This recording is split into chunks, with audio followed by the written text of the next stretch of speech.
தவளை தன் வாயால் கெடும் அப்படின்னு ஒரு பழமொழி இருக்குங்க. அதற்கு இன்றைக்கி இருக்கக்கூடிய ஆட்சியில் உதாரணமாக இருக்கக்கூடியவர் ஆதவர்ஜுனம். என்னமோ பெருசாக வீரவசனம் பேசுகிற மாதிரி அன்றைக்கி மாற்றுக் கட்சியிலேருந்து இந்த திமுக அதிமுகலாம் இணைஞ்சாங்க இல்லையா, அந்த நிகழ்ச்சியில் ஒரு வீரவசனம் பேசுகிறார். என்னென்ன, கரூரில் ஒரு கணக்கு தீர்க்க வேண்டி இருக்குது அப்படின்னு வாயை விட்டுட்டாரா? நான் என்ன கேட்குறேன்னா, என்ன கணக்கு தீர்க்க வேண்டியிருக்கு? கரூர் விவகாரம் சிபிஐ கிட்டே இருக்குது. அந்த சிபிஐக்கு உத்தரவிட்டது உச்சநீதிமன்றம். அந்த உச்சநீதிமன்றம் ஒரு தனி நீதிபதி, அதாவது ஓய்வு பெற்ற தனி நீதிபதி தலைமையிலானதான் இந்த விசாரணையே நடக்குது. அப்படி இருக்கும்போது ஒரு கணக்கு தீர்க்க வேண்டி இருக்குனாக்கா உனக்கு தீர்ப்பு என்ன முன்னாடியே தெரியுமா? அப்போ என்ன நடக்குது?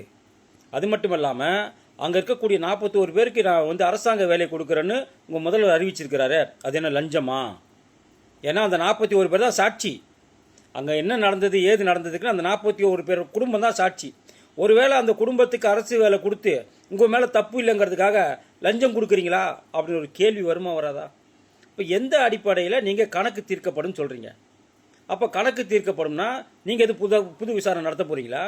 நீங்கள் எது புது வழக்கு தொடுக்க போகிறீங்களா? ஏன்னா ஆல்ரெடி சிபிஐ கிட்டே போயிடுச்சு. சிபிஐ கிட்டே போயிட்ட பிறகு நான் கணக்கு தீர்ப்பேன் அப்படிங்கிறதே இது முன்னுக்கு பின் முரணா இல்லையா? இது எப்படி ஏற்றுக்கொள்ள முடியும்னு எனக்கு தெரியல. முதல்ல 41 பேருக்கு நான் அரசாங்க வேலை கொடுப்பேங்கிறதே லஞ்சம் தான்.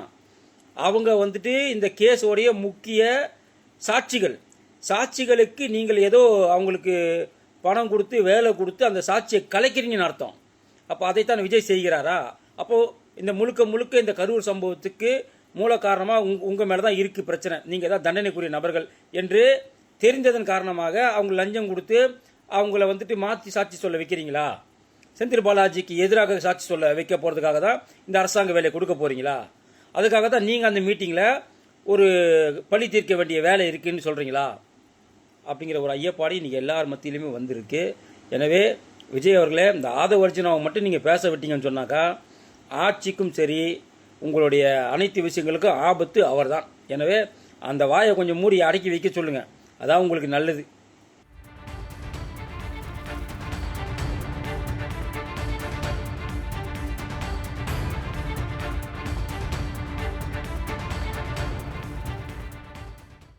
தவளை தன் வாயால் கெடும் அப்படின்னு ஒரு பழமொழி இருக்குங்க. அதற்கு இன்றைக்கி இருக்கக்கூடிய ஆட்சியில் உதாரணமாக இருக்கக்கூடியவர் ஆதவர்ஜுனம். என்னமோ பெருசாக வீரவசனம் பேசுகிற மாதிரி அன்றைக்கி மாற்றுக் கட்சியிலேருந்து இந்த திமுக அதிமுகலாம் இணைஞ்சாங்க இல்லையா, அந்த நிகழ்ச்சியில் ஒரு வீரவசனம் பேசுகிறார். என்னென்ன, கரூரில் ஒரு கணக்கு தீர்க்க வேண்டி இருக்குது அப்படின்னு வாயை விட்டுட்டாரா? நான் என்ன கேட்குறேன்னா, என்ன கணக்கு தீர்க்க வேண்டியிருக்கு? கரூர் விவகாரம் சிபிஐ கிட்டே இருக்குது. அந்த சிபிஐக்கு உத்தரவிட்டது உச்சநீதிமன்றம். அந்த உச்சநீதிமன்றம் ஒரு தனி நீதிபதி, அதாவது ஓய்வு பெற்ற தனி நீதிபதி தலைமையிலானதான் இந்த விசாரணையே நடக்குது. அப்படி இருக்கும்போது ஒரு கணக்கு தீர்க்க வேண்டி இருக்குனாக்கா உனக்கு தீர்ப்பு என்ன முன்னாடியே தெரியுமா? அப்போ என்ன நடக்குது? அது மட்டும் இல்லாமல் அங்கே இருக்கக்கூடிய 41 பேருக்கு நான் அரசாங்க வேலை கொடுக்குறேன்னு உங்கள் முதல்வர் அறிவிச்சிருக்கிறாரு. அது என்ன லஞ்சமா? ஏன்னா அந்த 41 பேர் தான் சாட்சி. அங்கே என்ன நடந்தது ஏது நடந்ததுக்குன்னு அந்த 41 பேர் குடும்பம் தான் சாட்சி. ஒருவேளை அந்த குடும்பத்துக்கு அரசு வேலை கொடுத்து உங்கள் மேலே தப்பு இல்லைங்கிறதுக்காக லஞ்சம் கொடுக்குறீங்களா அப்படின்னு ஒரு கேள்வி வருமா வராதா? இப்போ எந்த அடிப்படையில் நீங்கள் கணக்கு தீர்க்கப்படும் சொல்கிறீங்க? அப்போ கணக்கு தீர்க்கப்படும்னா நீங்கள் எது புது விசாரணை நடத்த போகிறீங்களா? நீங்கள் எது புது வழக்கு தொடுக்க போகிறீங்களா? ஏன்னா ஆல்ரெடி சிபிஐ கிட்டே போயிடுச்சு. சிபிஐ கிட்டே போயிட்ட பிறகு நான் கணக்கு தீர்ப்பேன் அப்படிங்கிறதே இது முன்னுக்கு பின் முரணா இல்லையா? இது எப்படி ஏற்றுக்கொள்ள முடியும்னு எனக்கு தெரியல. முதல்ல 41 பேருக்கு நான் அரசாங்க வேலை கொடுப்பேங்கிறதே லஞ்சம் தான்.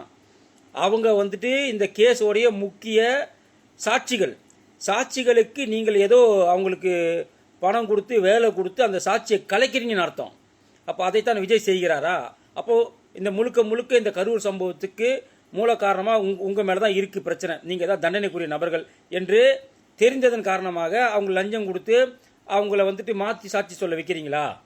செந்தில் பாலாஜிக்கு எதிராக சாட்சி சொல்ல வைக்க போகிறதுக்காக தான் இந்த அரசாங்க வேலையை கொடுக்க போகிறீங்களா?